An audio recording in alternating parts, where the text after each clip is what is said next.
we have some Uber themes that kind of run not just through one podcast to the next, but really through the whole story arc of Rule Breaker investing. And my friend, even though we don't know each other, Mike Steele, who's at other Mike Steele on Twitter, is clearly also a fan of the language of investing. Mike writes, language of investing peeves. Writers using gambling metaphors to describe investing. For example, he says, bet on, like we bet on this stock, or double down, a term that comes from, I think that's blackjack. I'm not a big gambler myself. All in, this kind of phrase. And Mike, I agree. I think we should watch that, both in our own language, and also we should hold others accountable if we hear them using gambling language, because investing is very, very different from gambling. Here's the biggest difference between investing and gambling, by the way.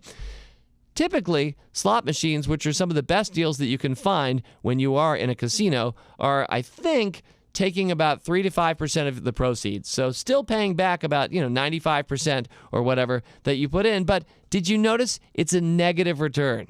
When every dollar or coin you put in a slot machine, you expect back less money. Yes, it's awfully fun when you get more money on those occasions, and there's a lot of lights and sounds, but the reality is it's a negative return every time you do it. That is the opposite of investing, where you are getting paid to be an investor. So you're right. We should not be allowing gambling language or metaphors to start to pollute our lovely, uplifting discussion of investing that we do here at the Motley Fool. I want to mention especially the phrase, and you didn't have this one, Mike, but I'll add it to your own hit list, your watch list, and that is the concept of, allowing a stock to double. This is, I think, one of the silliest ideas that I hear consistently sometimes people do. They allow a stock to double, then they sell half, and now they are, quote, playing with the house's money, period, end quote. You are never playing with the house's money unless you're the house. You're playing with your money. And I wouldn't even be playing with your money. I would be investing your money.